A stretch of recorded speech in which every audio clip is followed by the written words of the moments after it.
안녕하세요. 힘드시죠? 네, 힘든데 또 시간 또 딜레이가 돼서 제 시작 시간이 30분 정도 지금 늦게 시작을 하는데, 여러분들 위해서 조금 준비를 한 게 있지만, 최대한 좀 축약시켜서 말씀을 전해드리도록 그렇게 하겠습니다. 제가 요즘 아침에 출근하면서 제 이름을 먼저 소개를 해드려야 되군요. 저는 한영국 상무라고 합니다. 반갑습니다. 네, 이미 저랑 좀 인사를 하신 분들도 좀 계시긴 한데, 제가 아침에 이제 출근하면서 이제 유튜브 이렇게 뭐 강의 같은 거를 좀 보는데, 최근에 제가 조금 보고 있는 게, 그리스 로마 신화 관련돼서 보다가, 그 다음에 이제 지금, 아테네 철학 관련돼서 우리 아주 예전에 약간 관심이 있었던 그래서 소크라테스, 아리스토텔레스, 플라톤 이렇게 넘어오다가 지금 니체까지 넘어와 있는 상태인데 짧게 제가 얘기를 드리면 소크라테스가 이런 얘기를 하더라고요. 완전한 그러니까 제대로 된 암을 이렇게 가지게 되면 노력하지 않아도 결국에는 행동하게 된다 이렇게 얘기를 하더라고요. 그래서 저는 제가 지금 제 유튜브도 그렇고 제가 지금 오늘 소개시켜드릴 그래답이라고 하는 그 답에도 실제 DAP가 계속 있거든요. 그리고 오늘 시작도 DAP라는 어쨌든 표지로 시작을 하고 있어요. 같은 이야기의 맥락이 좀 있어서 말씀을 드리는 겁니다. 뭔가 좀 제대로 알고 싶다. 그래서 저는 질문을 좀 던졌고 여러분들도 스스로에게 질문을 던지고 있을 테고 여러분들의 질문을 제가 같이 한번 답을 찾아보고자 노력하는 사람이다라고 생각하시면 될 것 같습니다. 그래서 저는 답을 어떻게 찾느냐면 첫 번째는 먼저 데피니션을 좀 정확하게 잡을 필요가 있는 것 같아요. 우선 우리가 하고 있는 일에 대한 데피니션 그리고 그 일과 관련된 지식적인 데피니션 그걸 명확하게 정확하게 알면 실제 그에 대한 노력을 기울이지 않아도 자연스럽게 바로 행동으로 옮겨질 거고요. 그 행동이 옮겨지고 나면 우리가 도착해 있는 곳은 어딘가에 있을 거예요. 하지만 1차적으로 완벽한 곳은 아닐 거라고 생각이 듭니다. 여러분들도 이렇게 컨설턴트로서 활동하신 분도 계시고 세무사님들도 한 15분 계신 걸로 알고 있는데 각자마다의 어떤 포지션이 위치되어 있어요. 그런데 내가 이곳에 와봤더니 무엇인가가 부족해서 더 배우고자 이렇게 강의도 듣고 또 활동도 하고 그러면서 새로운 하나의 또 데피니션을 또 바꾸겠죠. 그리고 그에 따른 행동을 하면서 포지션을 만들어 갈 걸로 보여집니다. 그래서 우리가 좀 더 정확한 알을 하기 위해서 이제 제가 한번 사진이 어딘가요 여기? 응? 히말라야? 히말라야도 괜찮은데 우선 저는 에베레스트 산을 저희 직원을 통해서 챗GPT 이제 4.5였나요?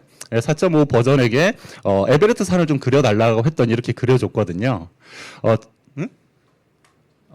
네.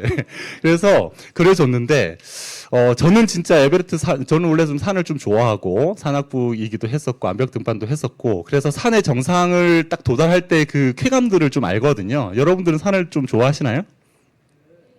우리가 인생에 있어서 진짜 인생 전체를 놓고 어떤 산 정상이 무엇인지는 우리는 모르죠. 사실 계속 오르고 있고 아직도 끝이 안 보이는 계속 걸음을 가고 있는데 직업적으로나 우리 일과 관련돼서는 어쨌든 목표 하나의 정상을 쳐다보고는 있는 것 같습니다. 세무사님들이 1차적으로는 내가 기정 고객들을 좀 확보하겠다. 100군데, 법인 한 50군데 이렇게 기본을 좀 갖게 되면 좀 안정적으로 가지 않겠나. 그리고 그 고객들에게 내가 제대로 된 서비스를 해드리면서 지속적으로 어쨌든 고객이 또 확대되고 창출되면 좋겠다. 이런 생각할 수도 있고요. 아니면 우리가 컨설턴트로서는 사실은 연봉의 목표가 또 있을 수 있겠죠. 예, 그런 어떤 에베레스트 산을 제가 여러분들이 오르고자 할 때 옆에서 같이 한번 올라보고자 하는데 같이 한번 에베레스트 산을 가보실 분. 이렇게 손을 두 명은 빼고 두 명은 제가 끌고 가기로 했었던 두 명 세무사님이시라서 그렇고 거의 손을 안 드시는 게 맞아요. 자, 그래서 제가 에베레스트 그림을 그려달라고 하면서 그 정상까지 계단을 좀 넣어달라 그랬어요. 그랬더니 28,715개의 계단이 놓여져 있어요. 예. 그냥 가긴 좀 겁났잖아요. 그죠? 뭐 가다가 좀 이렇게 이게 절벽 같은 데서 떨어질 수도 있을 것 같고 위험해 보여서 두려웠었다면 여러분에게 제가 정상까지 가는 데 있어서 계단을 이렇게 좀 놓아드린다면 함께 가실 분. 네, 조금 더 이제 둘은 손 들지 말고요. 계속 계세요. 자, 그래서 아직도 부족해서 제가 1000계단마다 그늘집을 만들어 놨어요. 예, 이게 산이다 보니까 그늘집이 약간 오두막 같이 생겼는데 아무튼 그늘집이에요. 예.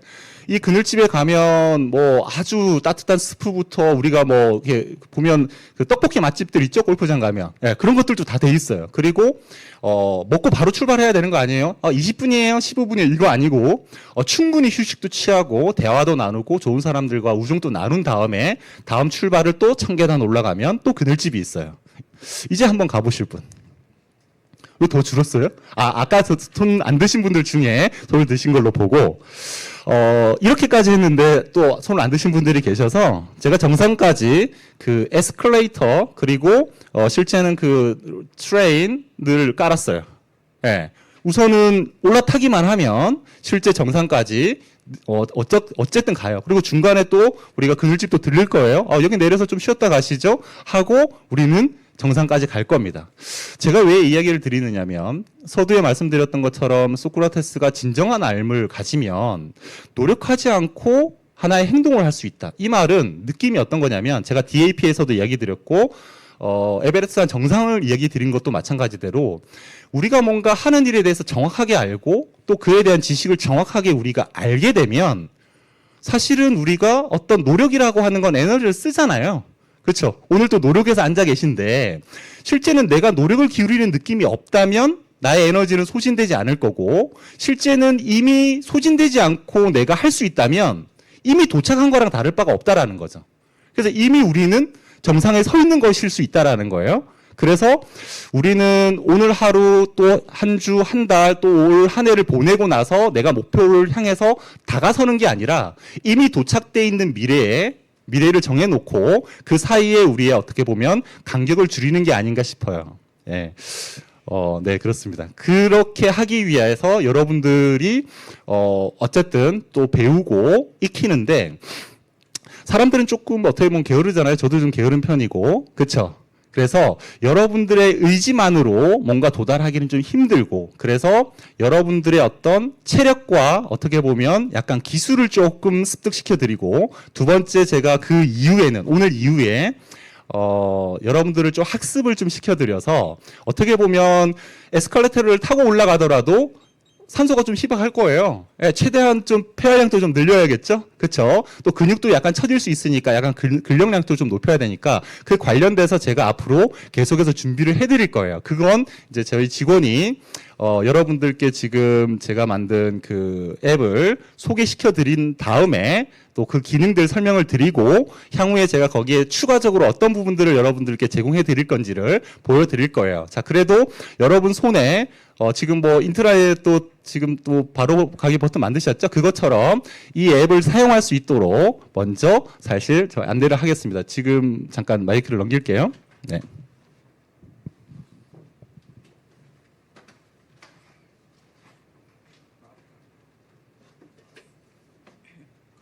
안녕하세요. 그레답 매뉴얼 교육을 맡은 김현지 주임입니다.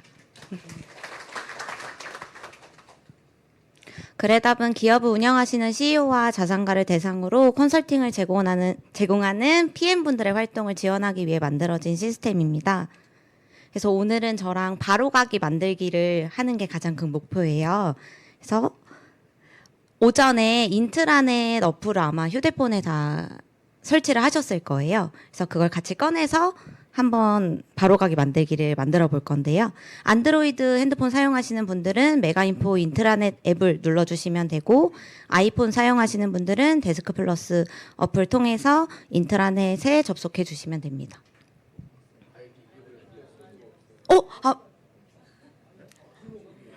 안 받으셨을까요? 로그인 가능하신 분들은 로그인을 해주시면 돼요. 제가 추가로 말씀드리면 네, 지금 어쨌든 아이디 패스워드가 잊어먹었다 하시는 분들 계시잖아요. 그러면 그냥 그 인터넷 창에 주소로 지금 칠 수 있거든요. 제가 알려드릴게요. 지금 주소 나오나요? 여기 화면에?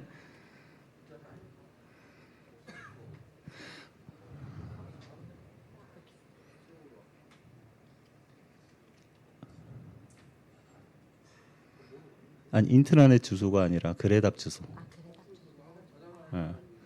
저장 안 하신 분들은 제가 불러드릴게요. 그러면 인터넷 창에 그대로 치세요.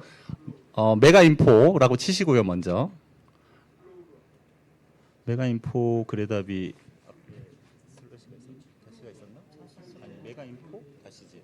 자, 메가인포 치셨으면 옆에 다시 있죠? 하이펀 치시고 그래답이라고 치시면 되는데 스펠링은 GRA 그 다음에는 제가 아까 계속 답이라고 얘기해 드렸던 DAP입니다. 자, 메가인포 여기 다시 하고 그래답 GRA DAP라고 치시고요. 여기 바로 적어주고 있네요. 친절하게. 네, .com을 들어가시면 됩니다. 네, 그러면 우리가 인터넷에 들어가서 지금 설명드리는 바로 인터넷에 들어가시면 바로 그래답이라고 있죠. 그걸 클릭을 하시면 똑같이 지금 이렇게 접속되는 거예요. 왜 우리가 저희 직원이 인트라넷으로 들어갔냐면 여러분들 계속 인트라넷을 접속하실 거거든요. 들어왔다가 또 그래답을 들어가기 위해서 또 나올 필요 없다. 거기서 그래답 바로 클릭할 수 있다라는 의미니까 자, 여기까지 되셨죠? 자, 마이크 다시 넘길게요.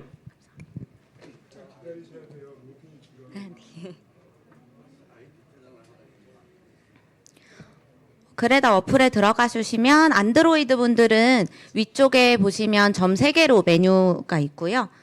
또 다르게 생긴 분들은 여기 줄 3개로 있으세요. 그리고 아이폰 사용하시는 분들은 하단에 화살표 모양 눌러주시면 됩니다. 여기까지 따라와 주셨을까요?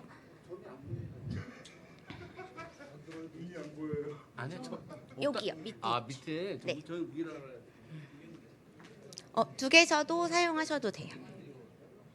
안드로이드는 기종마다 조금 달라서 위쪽이나 아래쪽에 메뉴를 확인해 주시면 돼요. 혹시 여기까지 다 따라와 주셨을까요? 네. 그 다음에는 홈 화면에 추가를 눌러주시면 돼요. 홈 화면에 추가가 없으신 분들은 현재 페이지 추가, 그 다음에 홈 화면을 클릭해 주시면 되고요. 안 보이시는 분들은 스크롤을 움직이시면 아래쪽이나 위쪽에 홈 화면에 추가가 나오실 거예요. 혹시 여기까지 하셨을까요? 눌러주신 후에 설치나 추가를 눌러주시면 됩니다.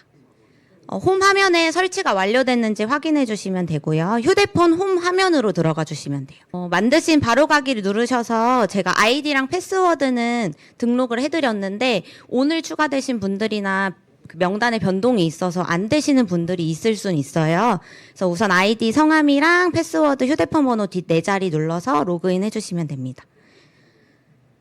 성함 적으시고 네, 아이디에다가 이름을 적어주시면 돼요. 들어가셨을까요? 제가 어플 사용하는 방법 알려드릴 텐데요. 기업을 검색하고 싶은 기업은 여기 맨 위에 검색창에 검색을 해주시면 돼요. 지금은 다른 버튼도 궁금하시겠지만 제가 보여드리는 부분 먼저 봐주시면 활용하시는데 더 도움이 되실 거예요. 제가 생각해온 기업이 있어서 그걸 한번 검색해 볼게요.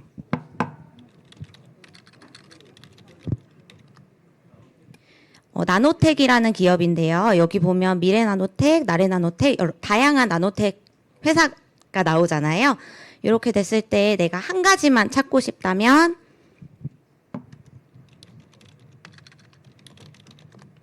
기업명이랑 대표자 이렇게 두 가지를 같이 검색하게 되면 하나의 기업만 검색하실 수 있고요. 또 사업자 등록 번호만 검색해도 한 가지만 검색할 수 있습니다.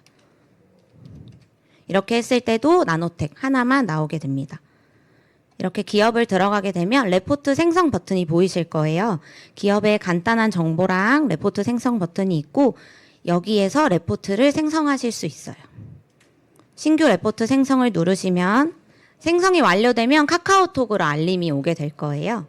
그래서 우선 이렇게 생성을 눌러놓고 다른 기능을 한번 살펴볼 텐데요. 기업 리스트를 가장 많이 보시게 될 거예요. 기업 리스트는 자기관리기업, DB 배분기업, 관심기업, 전체기업 이렇게 네 가지 메뉴가 있고요. 자기관리기업은 내가 발행한 기업의 레포트들이 쌓이게 되고요. 최신 순으로 쌓이게 됩니다. 그리고 DB 배분기업 같은 경우에는 회사에서 DB를 배분받은 기업이 레포트가 자동으로 생성돼서 여기에 쌓이게 되고요. 관심기업 같은 경우에는 옆에 보시면 별표가 보이실 거예요. 여기를 누르시면 노란 색깔로 채워지면서 관심 기업으로 옮겨지게 됩니다. 전체 기업 같은 경우에는 모든 기업을 볼 수 있는데요. 지금은 DB 배분 기업은 없지만 자기관리 기업과 DB 배분 기업의 차이점은 앞쪽에 초록 색깔 동그라미를 보시면 알 수 있어요. 초록색으로 채워진 건 자기관리 기업, 채워지지 않은 건 DB 배분 기업으로 구분할 수 있어서 전체 기업에서도 한눈에 확인하실 수 있어요. 그리고 투두 태스크 같은 경우에는 보고서를 발행한 지 10일 이내의 기업만 쌓이게 돼요. 그래서 10일이 지난 기업은 삭제가 됩니다.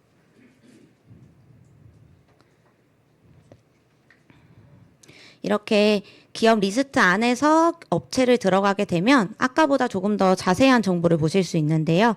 기업 정보와 대표이사 정보, 그리고 재무 정보 이렇게 보실 수 있고요. 메모도 남기실 수가 있어요. 메모는 새 메모를 누르신 후에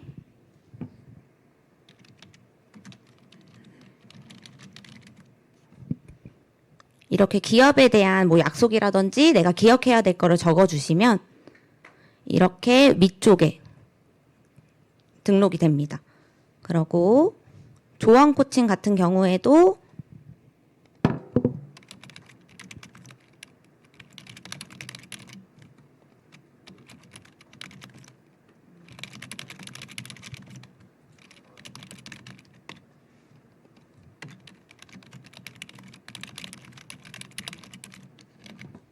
이런 식으로 적어주시고 파일도 업로드를 하실 수가 있는데요. 업로드도 컴퓨터 통해서 하시면 됩니다. 그래서 저장을 눌러주시면 조언 코칭에 쌓이게 됩니다. 벤처 투자랑 상담 솔루션 같은 경우에는 한효구 상무님께서 조금 이따가 자세하게 설명해 주실 거고요. 가장 하단에 보시면 홈 버튼이 있으시고 그리고 기업 리스트로 바로 갈 수 있는 버튼이 있고 관심 기업을 바로 볼 수 있고요. 상담 솔루션은 아직 서비스 준비 중이라서 한효구 상무님께서 설명해 주실 거고요. 투두 태스크도 바로 가실 수 있고 마이 페이지로 가시게 되면 개인정보를 수정하실 수 있습니다. 네, 감사합니다. 네, 질문해 주십시오.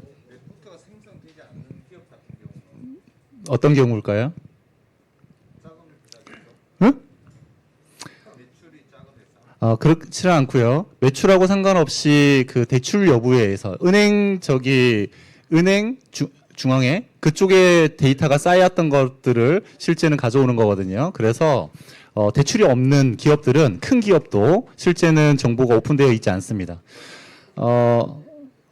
네. 제가 그 2차로 지금 이제 품위를 올려서 제가 그 내일부터 또 이제 2차 개발 들어갈 내용들이거든요.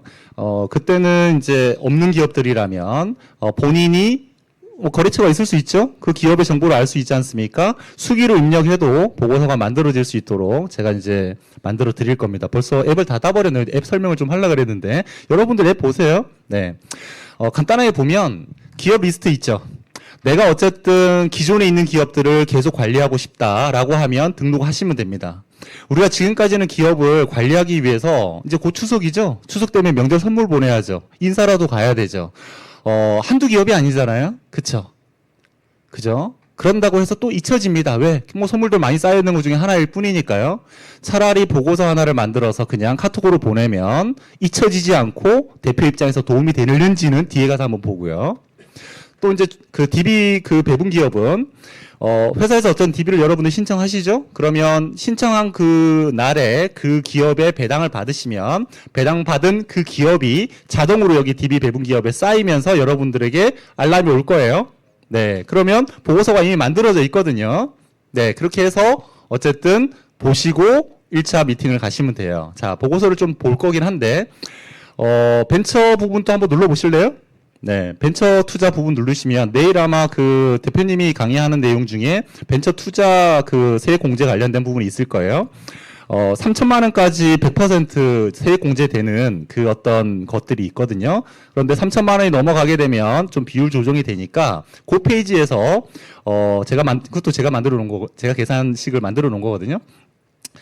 근로소득 그리고 근로외소득. 왜냐하면 그 세액 공제되는 연말 정산 기준들이 좀 달라져서 그래요. 그래서 그 두 가지를 집어넣고 투자되는 금액을 3천만 원이든 5천만 원이든 1억이든 2억이든 집어넣어서 클릭을 하면 뒤에 얼마만큼의 세액 공제 효과가 있는지 바로 보여지게끔 돼 있어요. 자, 이와 같은 현장에서 바로 상담하면서 우리가 그렇잖아요. 1차 미팅을 하고 가압승계 예를 들어서 증여특례를 받으시면 좋아요. 하라고 하면 좋은 줄 아는데 바로 결정이 안 나죠. 다음번에 세무사랑 오겠다든지 또 추가적인 자료를 받아야 되든지 기타 등등 클로징이 돼야 되는데 안 되죠. 제가 상담 솔루션에 만들어드릴 이제 그런 프로그램들이 이와 비슷하게 되어 있어요. 대표님 지금 회사에 총 자산이 176억이에요. 혹시 여기서 사업과 무관한 혹시 자산이 어느 정도 되세요? 정확하게 모르시겠지만 대략 아세요. 예를 들어서 부동산과 관련돼서도 실제 영업용으로 쓰지 않고 업무용으로 쓰지 않는 부동산이 있을 수 있고요. 또 조금 오바되어 있는 또 이렇게 비효율 자산들이 있거든요. 자, 그런 부분들을 입력을 딱 하면 가압승계 증여특례를 받았었을 때 세금이 얼마, 그리고 그렇지 않고 사전 증여를 그냥 했었을 때 세금이 얼마, 여기는 37%인데 여기는 12.5%예요. 세금은 얼마인데 이걸 진행하게 되었었을 때는 17억 6,500만 원만큼이 세이브 됩니다를 바로 보여드려요. 이렇게 될 수 있도록 실질적인 액션을 하기를 원하시면 저한테 의뢰를 하시면 됩니다라고 얘기했었을 때와 증여특례가 좋다라고 얘기하는 거 하늘과 땅 차이죠. 자, 제가 초반에 얘기 드렸던 거를 떠올리셔야 돼요. 얼마든지 여러분들 영업하실 수 있어요. 10단계 가면. 10단계 가기 위해서 10번을 만나야 되고 중간에 전문가 세무사랑 3번을 가야 되지만 이런 패턴이라면 첫날에 이미 상대방으로도 수주를 받고요. 와서는 어쨌든 세무사랑 논의할 수는 있을 거예요. 그죠? 그런데 바로 솔루션을 들고 바로 갈 수 있죠. 두 번으로 실제는 여러분들의 업무가 끝난 다음에 5분의 1로 줄 거예요. 리소스가 5분의 1로 준다라는 건 내가 똑같은 N을 써도 5배의 활동량, 5배의 매출, 5배의 결과, 5배 높은 곳에 도달해 있을 거라는 의미예요. 그런 의미로 제가 앞으로 계속해서 쌓아드릴 거예요. 보고서를 보고 나서 우리가 또 뒤에 좀 설명하기로 했구나. 보고서를 좀 보여드릴게요. 예, 그렇게 만들어 드릴 거니까. 자, 저도 여기를 봐야 돼요. 여기 잘 안 보이니까요. 대충 제목만 좀 알려드릴게요. 시간이 없으니까. 자, 첫 번째는 회사 이름이 주식회사 나노텍. 아까 나왔네요. 그 회사가. 네, 그 회사가 분석돼서 나왔어요. 대표님이 있고 설립일이 98년도에 떠올려 보니까 우리가 상법상 96년도, 2001년도에 상법상 발기인 관련된 게 좀 바뀌었었죠. 아, 그때 명의신탁이 있을 수 있겠다. 물음표를 한번 달아보고요. 19명이 있네요. 내일 아마 또 환급 버튼 관련돼서 우리 경정 청구 프로그램 얘기를 할 텐데, 19명이라면 혹시 세액공제 받을 수 있는 경정 청구가 있을지 한번 떠올려 볼 수 있겠죠. 그죠? 그리고 업종이나 주요 제품 볼 수 있을 거예요. 자, 그리고 연역은 쭉 보시면 되고, 볼만한 것들이 있으면, 여기 자본금 증자 한때가 있었구나. 이 정도도 보시면 될 것 같고요. 10년 동안의 흐름을 보여주고 있는데, 재무상태표와 손익계산서를 보여주고 있어요. 이 회사는 어떤지 잠깐만 볼게요. 상당히 상승을 하고 있어요. 자, 상승을 하고 있는데, 왜 자산이 상승하는지를 봤더니 빨간색은 자본 때문에 상승하고 있네요. 그 말은 돈을 벌었거나, 계속해서 어떤 투자를 어쨌든 계속 했거나 그럴 것 같은데, 오른쪽에 봤더니, 돈을 처음에는 5억, 그러다가 20억, 50억, 계속 벌죠? 벌어서 쌓였구나. 부채는 가라앉고 있구나. 벌어서 쓸데없는 부채들은 갚고 있구나. 결국에는 이 정도 느낌이라고 한다면 차입금은 거의 대부분 갚으려고 가고 있을 거고요. 차입금이 아닌 부채들은 남아 있겠죠. 좋은 거예요, 나쁜 거예요? 자, 대답이 흐리거든요. 이런 부분들을 명확하게 데피니션으로 우리가 정확하게 알게 되면 명확하게 얘기를 할 수 있어요. 관련돼서 제가 지난 토요일 날 1차 강의를 했고 다음 주 토요일 날 2차 강의를 해요. 1차 강의는 지금 이미 인트라넷에 다 올려놨으니까 여러분들이 보실 수 있어요. 그 이후에도 제가 여러분들이 명확하게 알아서 명확하게 하실 수 있고 시간은 5분의 1로 단축시킬 수 있고 활동량은 또 거기에다가 5배를 더 할 거예요. 5, 25 여러분들의 기본 수준의 25배를 먼저 출발하실 거예요. 뒤에서 또 알려드릴 거니까. 자, 그렇다. 저 손익은 봤더니 여기 왔다가 올라갔다가 좀 떨어졌다. 아, 여기 뭔가 조금 뭐 코로나나 여러 가지 경기 흐름 때문에 좀 꺾인 부분들이 있나 보다 정도만 아시면 돼요. 자, 그런데 여기 화면에서 하이라이트가 파랗게 되어 있죠. 그죠? 첫 페이지에서는 여기는 거의 픽스 값으로 제가 하이라이트를 쳐놨는데 다음 페이지부터는 어떤 회사는 어떤 부분이 하이라이트, 어떤 회사는 다른 부분이 하이라이트. 우리가 하이라이트로 봐야 될 요소들을 제가 자동으로 하이라이트가 되게끔 만들어 놨거든요. 그러니까 이 회사는 어디가 하이라이트했는지를 제가 집중적으로 보면 돼요. 결국에는 회사를 머리끝부터 발끝까지 저를 다 스캔하실 필요가 없어요. 제 얼굴만 스캔하면 돼요. 그죠? 아니에요? 회사에 대해서도 하이라이트 돼 있는 부분만 보시면 돼요. 그리고 상대방이 관심 있는 부분을 이야기 나누시면 되고요. 그리고 그냥 그러고 나서 2차로 넘어가셔야지. 이 회사를 내가 한번 열심히 뜯어서 내가 여기 논문을 한번 써보겠다. 대표님하고 진짜 막 중마고우가 되겠다. 그럴 필요가 없죠. 나중에 더 가까워지시게 될 거예요. 자, 그래서 왜 첫 페이지에는 이렇게 하이라이트가 돼 있느냐면 청산소득, 아까 미처분 이익 잉여금을 우리가 거의 대부분 집중하잖아요. 왜 할까요? 우리가 하는 모든 솔루션은 미처분 잉여금이에요. 그죠? 가질금 해결하려면 어떻게 해요? 미처분 잉여금을 어쨌든 빼서 가질금 해결하라 그러죠. 회사의 상장, 비상장 주식 가치를 좀 떨어뜨리기 위해서 뭐예요? 미처분 잉여금을 줄여야 되죠. 회사를 어쨌든 승계를 하려고 해도 저걸 없애든 줄여가지고 승계를 해야 세금을 줄이죠. 모든 게 저기 포커싱이 돼 있어요. 그래서 첫 페이지에서 저는 여기에 집중을 하게끔 하는 거죠. 이 회사는 보니까 291억이 쌓여 있네요. 자, 밑에 보니까 청산시 개인소득세가 예상이 113억이라고 나와 있어요. 저 말은 무슨 말이냐면 현재 시점에 미처분 이익여금을 한 방에 배당을 했었을 때, 근데 100% 내가 혼자 주주일 수도 있지만 여러 명일 수도 있잖아요. 그때마다 세율은 달라지겠죠? 맞죠? 그 정도는 아시잖아요. 그렇죠? 자, 그래서 계산을 했더니 113억이에요. 저는 보통 강의를 하거나 그 상담을 할 때 전제가 뭐냐면요. 중소기업은 승계하는 게 아니다라고 하거든요. 그 말은 하지 말라가 아니라 승계를 할 만한 회사로 만들어서 승계를 하던가 아니면 버리던가. 회사에 엑기스가 있다면 자녀 이름으로 회사 만들어서 거기에서 출발하게끔 도와주면 되죠. 얼마나 많은 좋은 제도가 있어요. 창업 특례도 존재하고요. 그쵸? 그죠? 자, 그래서 회사를 다이어트 시켜야 되는 대상이 우선 여기 있다는 걸 보여주고 회사를 물려줄 데가 없다면 문을 닫아야 되겠죠? 청산이죠. 청산해야 되잖아요. 청산하면 세금이 나온다. 문을 닫는데도 세금이 나와? 돈을 내야 돼? 문을 못 닫죠? 문을 못 닫고 돌아가시면 이 회사에 바로 뒤에서 상증법상 기업 가치가 나오겠죠? 관련된 상속세가 나올 거다. 그럼 자녀는 기업을 물려받는 게 아니라 물려받아도 운영 안 할 거고요. 운영할 능력도 없고요. 100억짜리 받았지만 어디다가 100억에 팔 수 없는 회사인데 세금만 뭐 한 40억 내고 결국에는 자녀한테 세금을 남겨주는 거죠. 그럼 자녀가 이 회사 받기 싫어요. 한다고 해서 이 회사만 골라서 안 받을 수 있어요? 다른 빌딩도 있는데? 그렇죠? 다 포기하거나 다 갖거나 어쨌든 이게 세금 덩어리가 되면 안 되겠죠? 그런 부분들을 첫 화두로 하라는 의미에서 첫 페이지에 해놨고요. 자, 둘째 페이지는 보니까 사내이사 한 명이네요. 사내이사? 대표이사가 아니네? 한 명이면 이사회가 없으니까 사내이사겠죠? 그런 공부들을 앞으로 계속 하시면 돼요. 자, 주주 현황을 봤더니 대표이사가 70% 갖고 있고 타인들이 쪼개서 갖고 있네요. 여기는 1% 이하인가 봐요. 그러니까 숫자들이 이렇게 이제 작게 나와 있겠죠.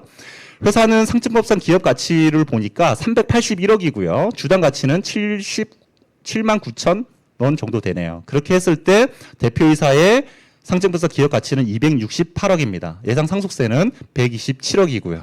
그죠? 우선은 밑에 있는 거는 우리가 할 게 아니잖아요. 자동으로 이렇게 하이라이트가 된다고요.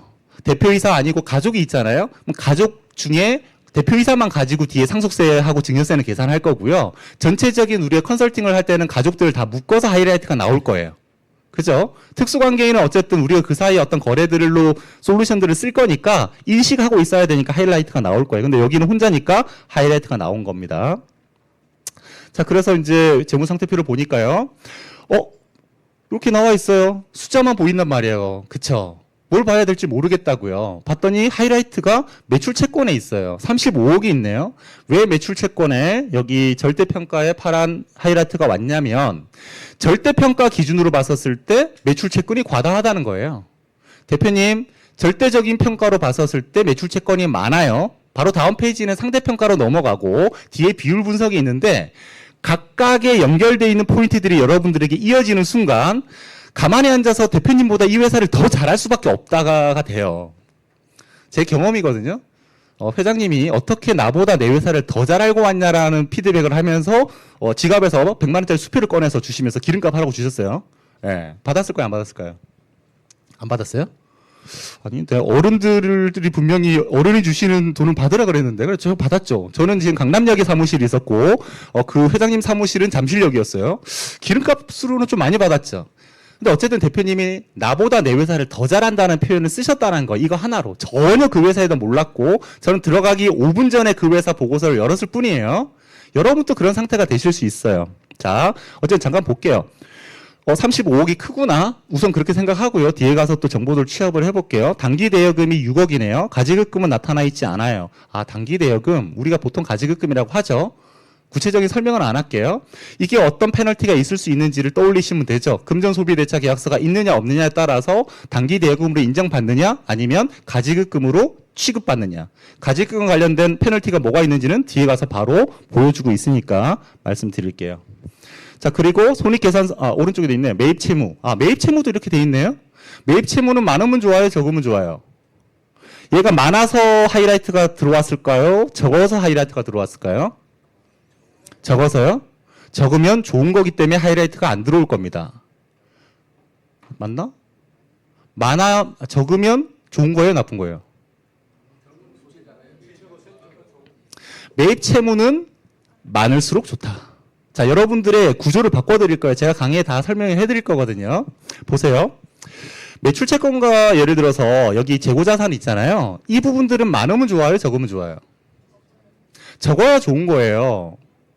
내가 매출 채권에 돈이 묶이고 재고자산에 돈이 묶이면 그 묶인 돈만큼을 내가 파이낸싱을 해야 되고, 파이낸싱을 했다면 그에 관련된 금융 비용을 지불하고 있다라는 거고, 지불한 만큼 나는 순이익이 줄어들거든요. 요즘 같은 때에 이자 비용으로 1%, 2%씩 내면서 당기 순이익 1%, 2% 내는 상황들이거든요.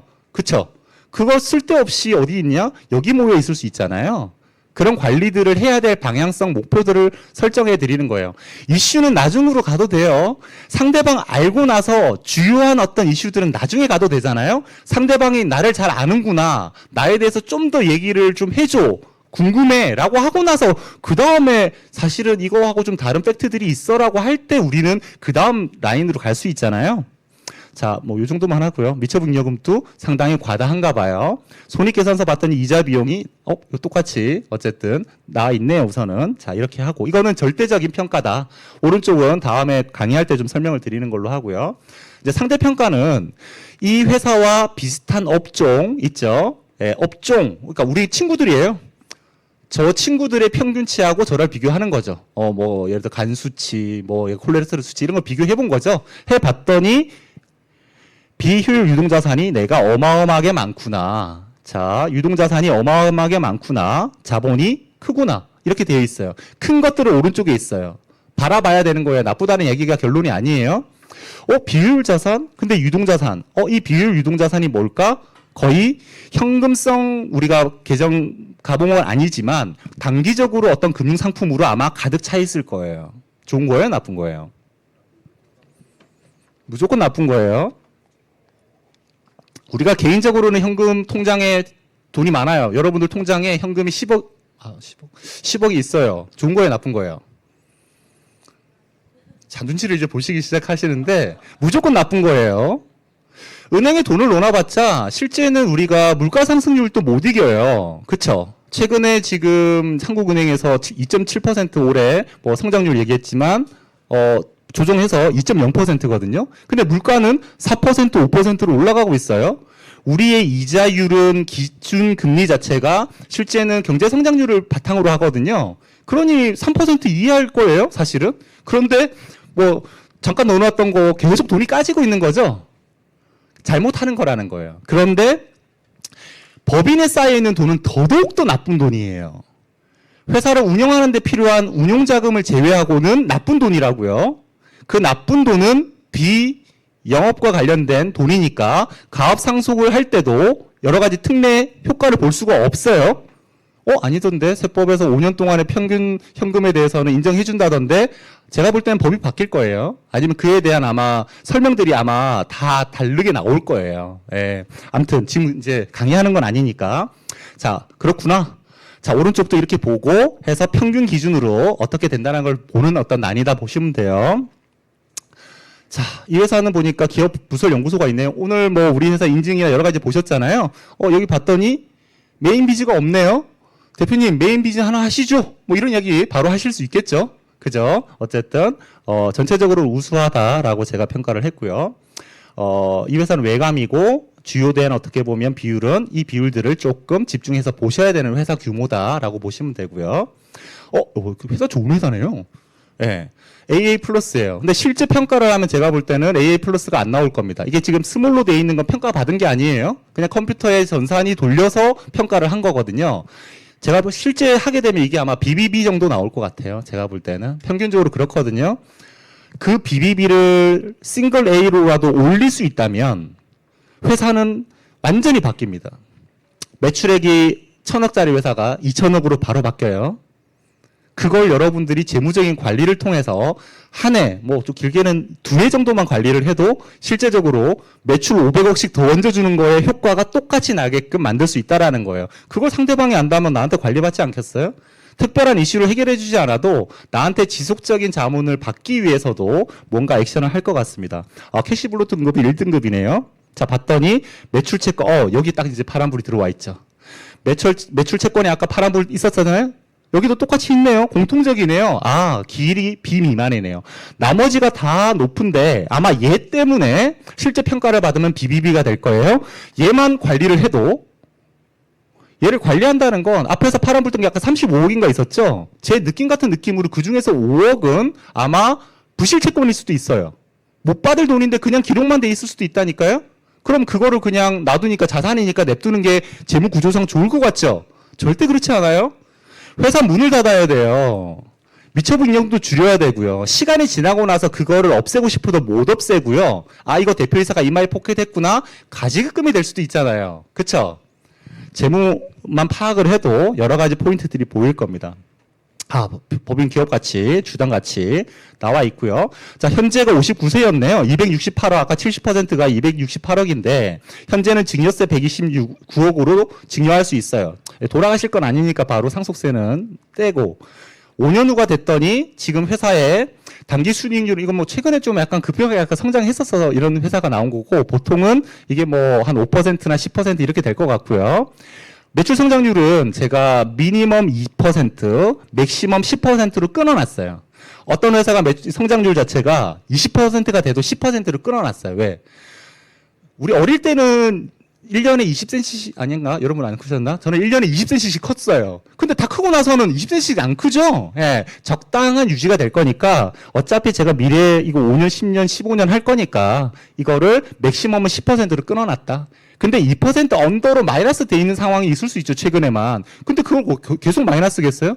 우리 인생 계속 마이너스일 것 같아요? 아니거든요. 그쵸? 자, 그래서 끊어놨다. 기준으로 해서 프로젝션 했더니 5년 후에 335억, 또 5년 후에는 426억. 그와 관련돼서 증여세가 이만큼 거의 2배 가까이 늘어났다. 상속세도 늘어난다라는 걸 보여주고 있어요. 그럼 뭐 해야 돼요? 지금 미리 사전 증여를 해야 되죠? 자, 그러면 뒤에 가서 사전 증여를 하는 게 나을까? 아니면 어떤 우리가 특례를 이용하는 게 나을까를 비교해서 증여하는 거야, 일반 증여하는 거야, 플래닝이 단순하거든요. 그쵸? 10년 자르고 자식, 뭐, 이제 배우자 잘라서 할 수 있는 그것만큼의 비과세를 하고 나머지 부분들은 어쨌든 세금 내고 내는 거예요. 그 기준과 우리가 특례를 받았었을 때 효과의 차이를 보여주면 당연히 그 솔루션을 알고 싶어 하겠죠. 그리고 그걸 받기 위해선 조정들이 필요하죠. 왜? 회사의 비영업과 관련돼서 있는 자산들은 정리가 돼야 되니까. 그럼 그 정리를 할 때 미처분여금이 줄어들 거예요. 줄어들게끔 하는 그 액션을 할 때 자녀하고 분산하든지 자녀 이름의 가족법인을 만들어서 차등배당을 하든지 해서 자금 출처 만들어줄 수 있죠. 자금 출처가 생긴다라는 건 그 출처 금액으로 사실은 보험도 가입할 수 있죠. 왜? 나중에 내야 될 상속세 미리 준비하셔야 되니까 당연히 보험의 재원이 될 수 있어요. 솔루션이 보험이지 판매하기 위하고 우리가 페이먼트 받기 위한 게 보험이 아닐 수도 있다. 제가 나중에 만들어 드릴 솔루션은 진짜 솔루션이 보험이에요. 예, 그건 내년 아마 한 상반기 정도에 제가 만들 것 같은데 어쨌든 자 그렇다. 예, 너무 자세하게 설명 못 드리니까요. 시장 가치는 어떻게 평가해요? 시장 가치 보통 알고 싶어 하시잖아요. 야, 이 정도 회사인데 자녀가 안 가져도 누구한테 팔고 싶어. 이런 생각 하시잖아요. 얼마에 팔릴까라는 거예요. 보통은 시장 가치를 평가하는 데 있어서, 그 회계법인에서 최소 5천만 원은 줘야지 평가를 받을 거예요. 근데 평가 받으면 뭐예요? 평가 받은 그 숫자대로 누가 사줘요? 안 사주죠. 그죠? 대략 한번 알고 싶다라는 거예요. 그래서 2부 에비타라고 하는 것도 제가 우리 세무사님들 강의할, M&A 강의할 때 제가 2부 에비타 좀 얘기를 했는데 그와 관련돼서 해봤더니 이 회사는 638억이에요. 아, 상증법상 기업 가치보다 훨씬 높네요. 왜 그럴까라는 거예요. 그와 관련된 것들이 2부 에비타인데 이것도 강의에 좀 알려드리는 걸로 할게요. 어쨌든 대표님께 보여드릴 수 있는 페이지다. 이것도 저희가 평가하는 방법 중에 하나다. 우리가 기업 가치를 평가할 때 보통 5개년치 미래의 현금 흐름을 추정을 해서 그에 대한 현재 가치를 땡겨서 보통은 평가를 하고요. 그 이유권을 영구 현금 흐름이라고 영구 땡땡이 그거 아니고 영구적으로 나오는 현금 흐름을 현재 가치로 땡겨서 현재 가치를 뽑거든요. 근데 그것도 되게 별로 좋지 않은 게 가정이 너무 많이 들어가겠죠. 내년에 여러분들이 어떻게 되고 내후년에 여러분은 어떻게 될지를 유추를 해서 그걸 지금 현재 가치를 땡겨서 여러분들의 가치를 평가받아야 되는데 내년 다음 달도 모르겠는데 무슨 내년이겠어요. 그렇죠? 얼마나 많은 가정이 들어갔겠어요. 아, 내년에 내가 좀 열심히 한다라는 가정하에 몸도 건강하다는 가정하에 특별하게 자녀가 문제를 안 생기게 한다는 가정하에 자꾸 가정이죠. 그것보다 차라리 시장에 비교했었을 때 나의 지식, 나의 활동 수준, 건강 수준 그냥 그걸 가지고 텀키로 봤었을 때 보통 애들보다 나 1.5배 정도는 움직여. 근데 보통 애들이 한 2억 벌어? 난 3억 벌지. 그 정도의 가치로 평가하는 게 훨씬 더 합리적일 수도 있겠죠. 자, 에바는 뭐 에바인데 경제적인 부가가치인데 단순하게는 어떻게 보면 기회비용을 좀 제외한 경제적인 이익이라고 보시면 되고요. 제가 보통은 에바가 마이너스인 회사의 대표님을 만나면 대표님 회사 왜 운영하세요라고 보통 얘기하거든요. 기회비용을 제외했다는 건 우리가 뭐 재투자 수익률이나 아니면 뭐 이런 것들을 금융비용 같은 거를 뺀다는 의미거든요. 그러면 대표님 회사 운영하는 것보다 그 자산을 그냥 금융기관에 넣어놓는 게 더 이득이다라는 의미예요. 단순하게만 보면. 그죠? 그에 대해서도 또 다른 여러 가지 어떤 이야기들을 하실 수 있어요. 자, 이제 비율 분석이 들어왔네요. 단순하게만 보면 유동비율 파란색, 부채비율 파란색, 차입금 의존도는 빨간색, 이자 보상비율 파란색이네요. 매출채권 회전율 빨간불 떴죠? 그죠? 이건 상대평가로 돼 있어요. 업종 평균하고. 자, 그다음에 매입 채무도 빨간불 떴고요. 아까 똑같이. 이런 식으로 보는 겁니다. 다음 페이지에서도 똑같이 수익성과 관련된 거 다 파란색이고 증가율과 관련돼서 이렇게 다 보여주고 있죠. 오른쪽에서는 전체적인 평가를 다 하고 있고요. 3개년치에 대해서 증가하고 있느냐 감소하고 있느냐도 바로 옆에서 정리를 하고 있으니까 한눈에 이 회사의 현재 상태와 비교할 수 있죠. 자, 이 두 페이지를 가지고 뭘 볼 수 있냐면요. 비율 분석 너무 뻔하고 너무 많이 했는데 뭐예요? 해도 봐도 별로 와닿지 않았어요. 그래서 큰 의미 없는 것처럼 보였는데 진짜 보이기 시작하면 비율 분석했던 두 페이지만 가지고도 이 사람의 지금 건강 상태, 앞으로의 건강 상태까지 다 유추할 수가 있어요. 가야 될 지금부터 식단을 어떻게 조절하고 어디를 운동을 하셔야 됐는지가 빤히 보인다고요. 자, 그런데 내가 그러니까 상대적인 친구들의 평균하고 비교했었을 땐 건강해 보여요. 그런데 작년, 재작년에 비해서 내가 좀 배도 늘었고 수치가 안 좋아질 수 있죠. 그래서 두 가지 추세적인 어떤 거의 분석과 상대 평가한 걸 두 가지를 접목해서 나의 지금 흐름 자체 또 가야 될 방향성을 결정하실 수 있을 거예요. 자, ROE 추리인데 이건 너무 설명하기가 오래 걸리니까 그냥 볼게요. 아, 판관비가 7% 정도 증가했구나. 근데 원재료비는 16%가 줄었구나. 반대라고 해볼까요? 원재료비가 16% 늘었어요? 그럼 대표님께 대표님 원재료비가 재작년에 비해서 작년은 16% 늘었는데 왜 그런 거예요? 물어보는 거예요. 그럼 대표님이 하고 대답하면 대표님의 자격이 있는 거고 그랬어? 어쩐지 내가 월급날 때는 월급 주려고 그러니까 힘들더라고. 이러면 대표님이 자질이 없는 거죠. 근데 대부분 정확하게 모르신다는 거고 내부적으로는 이런 보고를 절대 하지 않습니다. 그래서 여러분들이 질문만 드려줘도 스스로가 고민하시고요. 그냥 보고서만 던져줘도 이건 뭐야 궁금해하시면서 스스로 고민하다가 여러분들께 한번 와주면 안 되라고 하실 거예요. 그런데 여러분들이 이 내용을 다 이해 못한다? 그럼 좀 어렵죠. 이해를 시켜드릴 거지만 이해가 안 돼도 그와 관련돼서 궁금하다면 아까 우리 앱에서 좋은 코칭에 남기시면 되죠. 내가 보다가 몰라서 물을 수도 있고요. 상담하는 중에 몰라서 물으실 수도 있어요. 바로 그에 대해서 즉시 최대한 답변할 수 있는 시스템이 지금 준비 중에 있어요. 지금 또 해드릴 수는 있는데 좀 더 체계적으로 해드리려고 준비는 하고 있으니까 나중에 활용하시는 걸로 하시고요. 자, 어쨌든 여기 내용은 조금 많으니까 제가 강의에서 또 한번 알려드리는 걸로 하겠습니다. 반가운 미처분 잉여금이네요. 총 배당 가능 이익과 유동성을 고려했었을 때 배당 가능 이득이다. 미처분 잉여금은 배당하는 게 아니에요. 여러분들은 배당 그냥 다 가능하다는 건 상법상의 배당 가능이익이고 준비금을 제외한 나머지는 배당 가능하다라고 하는데 배당하려고 딱 쳐다봤더니 자산에 현금이 없어요. 봤더니 고정자산이에요. 부동산이에요. 부동산은 또 배당할 수 있죠? 현물 배당할 수 있으니까. 하겠어요? 되겠어요? 그쵸? 자, 그러니까 그거를 파악하는 것들을 제가 뒤에 운전자금과 관련된 페이지하고 BEP나 이런 데서 회사에서 최소한으로 있어야 되는 현금이 얼마인지를 알아야 회사에 50억이 있어요. 와, 많다. 배당하면 되겠다. 배당하시죠라고 하면 대표님 미친놈 아니야? 이러던다니까요. 왜? 49억을 내가 운용자금으로 쓰는 애예요. 원재료 사오고 어쨌든 물건 만들고 팔고 매출 채고 돌아가는데 쓰는 현금이지 그 돈이 남는 돈이 아니라는 거예요. 그런데 어떤 회사는 20억밖에 없는데 워킹 캐피탈이 10억밖에 안 된다면 10억은 남는 돈이니까 빼도 돼요. 그 10억이 아까 말씀드렸던 비율 유동자산인 거예요. 자, 우리 공부할 거니까 너무 부담 갖지 말고요. 네, 표정이 갑자기 좀 어두워지는 느낌이 드는데. 자, 가질금 6억 했더니 인정이자 4.6% 상여 처분 그다음에 했었을 때 추가 소득세 그리고 법인세는 우리가 가질금이 있고 차입금이 있으면 그 차입금 금액에 해당되는 그 금액만큼의 이자에 대해서 송금불산입 되죠. 이자 비용을 냈는데도 비용 처리가 안 되는 거죠. 비용 처리가 안 된다는 건 법인세를 더 낸다는 거니까 추가적인 법인세 두 가지 합치고요. 또 건보료가 좀 높아지겠죠. 왜 소득이 올라갔으니까 합쳐서 추가 내는 세금이 1,000만 원 정도 되더라라는 걸 보여주고 있는 거예요.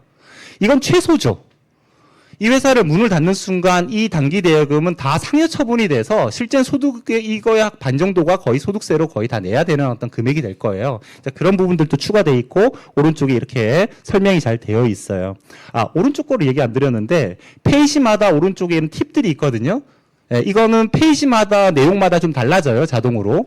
그래서 여러분들이 하다가 옆에 약간 살짝 보면 힌트가 되실 수 있을 거예요. 이것도 제가 좀 더 다양하게 만들어 놓을 거예요. 어떤 회사는 뭐라 그러고, 어떤 회사는 괜찮다 그러고, 어떤 회사는 세금이 얼마 나온다 그러고, 어떤 회사는 잘 하고 있으니까 괜찮다 그러고, 그런 식으로 나올 거예요. 네.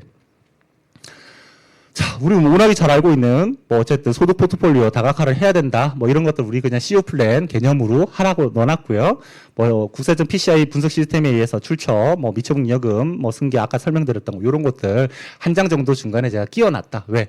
보험 쪽으로 우리가 또 좀 뭔가 연결을 할 수 있는 타이밍이 오잖아요. 그죠? 그렇게 보시면 되고요. 자, 그리고 우리가 사업 보장 자산이니까 돌아가시면 돈이 좀 나왔으면 좋겠다 이렇게 하시니까 우리 CO 플랜 하라고 이제 좀 해놓은 거고요. 그래서 지금 현재 현금성 자산이 12억이 있고 유동 부채가 20억이에요. 그러면 갑자기 죽으면 바로 갚아라라고 하는 사람들이 있겠죠. 얼마 부족해요? 7억 정도 부족해요. 그거 미리 좀 준비해 놓자. 그거를 우리 사망보험금 기준으로 해서 월납보험료로 해서 제시를 하면 이게 솔루션이지 보험 가입하라는 게 아니잖아요. 리스크는 해치해놓고 또 미래를 위해서 같이 계획하고 준비하자는 의미로 제가 넣어놨다고 보시면 되고요. 그래서 보험료를 올라 500을 했더니 연납 6천이고 했더니 법인세 감소 효과는 1254만 원이다 라고 하고 보험은 이건 기본적으로 다 하는 건데 공장 차량의 직원에는 하고 CO는 경영정기보험 하십니다 라고 얘기하는 거예요. 상품이야 여러분들 알아서 하시면 되고요. 지금 시간이 좀 이제 가는 것 같아서 제가 말이 빨라지고 있는데 이게 그거죠. 이게 268억이 가압승계 증여 대상 금액이었잖아요. 그 금액 중에 지금은 9대 1로만 쪼개놨어요. 그죠? 하나의 보기일 뿐이죠. 근데 가서 제가 아까 상담 솔루션 만들어 놓은 거에서 숫자를 바꿔 넣겠죠. 그랬었을 때 효과가 달라지겠지만 어쨌든 일반 증여를 했었을 때 그러니까 증여 특례를 했었을 때 43억이고요. 16.19%. 19%고 실제 일반 증여를 했었을 때는 129억이고 48%예요. 차이가 어마어마하네요. 그죠? 30% 정도 차이가 나요. 그랬더니 85억의 세금 절세 효과가 있습니다. 대표님, 이 솔루션 한번 적용해 보실까요? 그러려면 자산을 다 뜯어봐야 되죠? 꼼꼼하게 뜯어보기 위해서 기본적인 자료들 우리가 요청하면 당연히 주실 거라고요. 그렇죠? 뭐가 많이 남았네요, 아직도. 자, 아까 말씀드린 운전 자금이에요. 네, 이 회사는 24억만 있으면 돼요. 나머지 현금은 필요 없다라는 거예요. 되셨죠? 나중에 설명드리는 걸로 하고 손익분기점 많이 들어보셨죠? 그래서 74억을 팔면 이 회사는 손익분기점 똔똔 제로가 된다. 이 이상만 넘어가면 이 회사는 이익으로 바뀐다 생각하시면 돼요. 그럼 밑에 질문들이 있죠? 이익을 2배 하려면 매출액 얼마 해야 돼? 135억 하시면 된다. 이런 식의 이런 것들을 대표님이 알고 대표님이 의사결정을 하실 수 있게끔 도와드린 페이지라고 보면 돼요. 자, 뒤에도 마찬가지예요. 지금 현재 원가가 유지된다고 했을 때 매출이 5% 하락하면 세전순이익은 10%가 변동이 된다는 거예요. 10% 하락하면요 21%가 증가한다는 의미고요. 그러니까 대표님 생각하시는 거예요. 내가 대표인데 옆에서 누가 50억 매출을 밀어주겠대요. 받아요 말아요? 무조건 받는 게 아니라는 거예요. 내가 50억의 매출을 하게 되었을 때 내가 기본적으로 어느 정도의 나한테 이득이 생기는지를 봐야 되거든요. 그럼 변동비에서는 어쨌든 따라갈 거고 고정비는 쪼개지니까 고정비 쪼개진 만큼 더 이득이 생기겠죠. 그런데 그러기 위해서 추가적인 고정비 투하가 필요하다면 내가 그 50억의 매출이 지속되지 않을 거라고 한다면 의사결정이 달라져야 되잖아요. 아, 됐어. 나는 이 정도만 매출하고 말래. 그런 대표님도 꽤 있거든요. 올해 그냥 200억 안 넘길 거야 절대. 팔라고 해도 안 팔 거야. 왜? 그걸 증설하고 운영하고 하는데 훨씬 더 많은 리스크가 있거든요. 이제 그런 판단을 하실 수 있다.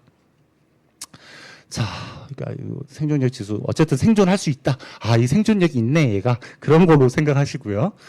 이제 부실하다 안 하다를 평가를 제가 여기는 BOK는 뱅크 오브 코리아 한국은행이고요. 앞에 있었던 우리 통계 자료 있죠? 제가 최근에 한국은행 경제통계국의 차장님을 통해서 자료를 다 받아서 빅데이터 받아서 다 분석을 해서 평균치를 뽑아 놓은 거예요. 근데 이게 2022년 기준이에요. 23년 기준은 올해 9월 달에 업데이트가 될 거예요. 그러면 올해 9월 정도 되면 제가 그 숫자 받아가지고 바꿔놓겠죠? 가장 최신의 기준을 가지고 계속 비교를 할 건데, 아무튼 한국은행 경제통계국의 기준으로 했을 때 관리가 요구된다, 뭐 이런 식으로 해서 표현되고 있다. 확정은 아니라는 거예요. 위험할 수 있다라는 거예요. 그에 대해서는 강의 때 또 말씀드리고요. 자. 다 됐네요. 플랜 이런 거 쭉 있다. 그리고 질의를 하면서 우리가 여기에다가 뭔가 받아오면 뒤에 솔루션을 만들 수 있다. 이렇게 해서 정리가 됐어요. 끝났어요. 끝났다고 들어가. 끝났어요. 네, 이렇게 플로우가 된 거예요. 네. 자, 강의가 사실 끝난 게 아닌데 끝내야 되는 시간이 다가왔어요. 네, 그래서 답을 한번 열어볼래요, 잠깐? 네? 아, 그러니까 우리가 이런 분들이에요. 우리가 지금까지 계속 겁을 줬다고요. 뭐야? 가서 턱 쳐가지고 여기 아프지? 그렇게 해가지고 우리가 해왔거든요. 근데 지금은 너무나 많은 의사들이 가서 다 고쳐놨어요. 특별하게 아픈 데가 없다니까요. 자, 우선 이제 아픈 데 가지 말고요. 안 아픈 데 가도 더 건강해질 수 있도록 우리는 인도해 줄 수 있고, 우리 뭐 설명 많이 들으셨잖아요. 해줄 게 많아요. 자, 그래서 마지막으로 자, 여기까지 했고, 파레토 법칙. 자, 이 중에서 20%만 제가 봤었을 땐 정상 같이 가실 거예요. 안 그럴 것 같죠? 여러분들 지금 뭔가 다 같이 갈 것 같죠? 절대 안 그렇다. 네. 자, 그래서 제가 병목현상, 여러분들 활동의 병목현상이 어디냐? AP에서 2차, 그 사이가 병목현상이다. 또 내 고객들이 많이 생겼는데 지금은 상황이 아니라서 내년 내후년을 미루면 버리죠? 잘 담아놓고 매년 이 보고서만 보내드려도 계속 담겨질 겁니다. 자, 또 뒤에서 보여드리죠, 뭐. 자, 레버리지를 만들 건데, 준비에 실패하면 실패를 준비하는 것이다. 준비 잘 하자는 의미고요. 제가 죽은 명함 살리기 프로젝트 이거 하나만 말씀드려볼까요? 여러분 책상 서랍에 죽어있는 명함들이 많다고요. 그 명함을 다시 살릴 방법이 없었어요. 자, 지금부터 여러분들은 리스트를 엑셀로 정리를 하든지 워드로 정리를 하든지 적든지 잘 정리를 해요. 보고서 발행해서 그냥 그 사람 카톡으로 보내요. 대표님 3년 전에 5년 전에 2년 전에 이렇게 해서 뵀었는데 잘 지내시냐. 제가 아주 좋은 컨설팅 회사에 입사를 했고 회사에서 저희 회사 18년 됐거든요. 빨리 1년이 지나야지 이 발음이 바뀔 텐데 아무튼 그 회사에서 뭐 이런 기념으로 해서 한 100개 기업을 뽑아서 저희들이 이런 보고서를 보내드리고 있다. 대표님 생각이 갑자기 나서 대표님께 보내드린다. 보시고 궁금한 거 있으면 연락 달라. 그렇게 그냥 하고 보내는 거예요. 마음 두지 마세요. 왜 옛날에 그렇게 잠깐 뵀던 분을 마음을 써요? 마음 쓰지 말고 그냥 50개, 100개 그냥 뿌리시면 돼요. 피드백 오는 것만 골라 담으시면 되고요. 일주일 열흘 지난 다음에 보셨냐? 이렇게만 보내면 돼요. 자, 여러분들 제 건강검진 테스트 결과지가 있는데 여러분들 파일로 공유해드릴까요? 한번 보실래요? 보기 싫죠? 네. 그런데 여러분들의 성격 테스트지 한 장짜리 아주 유치해요. 네. 그거 여러분들 거 드린다면 보시겠어요? 봐요. 내 거니까. 대표님도 그냥 받았는데 내 거예요. 누가 보냈는지 모르겠지만 기억도 안 나지만 받았는데 내 건데 열어봤더니 장난이 아닌 거예요. 누구도 나에게 이런 것들을 준 적이 없거든요. 여러분들하고 관계는 다시 살아나요. 죽은 명함 살리기가 아니라 죽은 명함이 하늘을 나르기 시작할 겁니다. 자, 그래서 이런 식의 여러분들 활동을 하는데 제가 예를 들어서 요거 한번 볼까요? 요거 한번 볼까요? 여러분들이 DB 배분 어쨌든 받을 거잖아요? 10시에요. 어디 화성이야? 가는데 1시간 반, 2시간에 걸려서 갔어.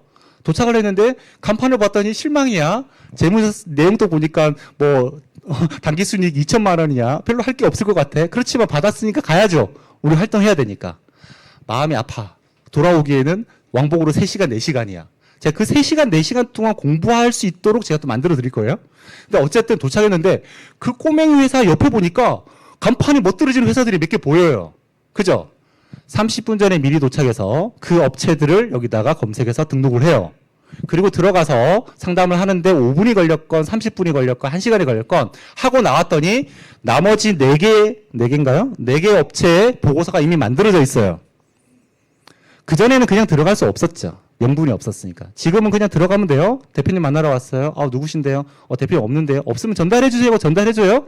이게 베스트예요. 대표님 직접 만나서 대표님 보여드리면 대표님이 앉으라 그러죠. 앉으면 피곤하죠. 아침부터 왔는데 대표님 오늘은 앉는 날이 아닙니다. 보시고 궁금하면 제가 다음에 날짜를 다시 잡아서 그때 올게요라고 하고 나와야 돼요. 왜? 여기만 가요? 3군데 남았잖아요. 거기만 앉아있으면 안 되죠. 그쵸? 충분히 내가 한 군데를 갔지만 내가 DB로는 받을 수 없는 베스트한 회사 4개를 바로 그날 내가 인마이 포켓 할 수 있어요. DB 값도 안 줘도 돼요. 그죠?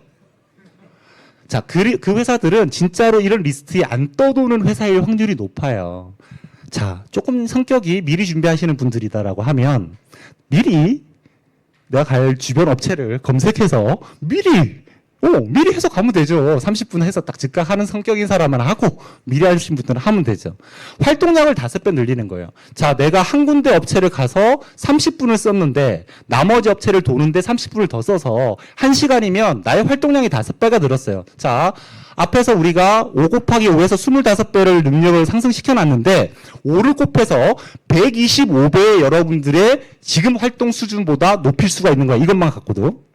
그러다가 주말에는 죽은 명함 살리기 시작하겠죠? 얘네들이 살아나면 갑자기 여기서 또 뻗어지기 시작하겠죠. 그죠? 자, 이거 오바를 더 하면 안 되고 시간이 30분이니까 여기까지만 하고, 제가 토요 강의 이번 그저께 해놨고, 이번 주에도 토요 강의가 있으니까 오실 분들은 오셔도 되고요. 그 두 번으로 기본적인 보고서에 대한 내용의 그 컨텍스트, 그러니까 주변 지식들을 여러분들에게 아주 쉽게 설명을 해놓고 있어요. 그러니까 뭐 아니시면 강의로 보시면 되고 또 제가 그 동영상 쪽에서 앱에도 붙여드릴 거니까 오고 가시면서 보시면 돼요. 자, 그래서 시간이 끝났으니까 제가 그냥 마무리를 할게요. 아무튼 첫날인데 저 환영하고 화이팅 하십시오. 네.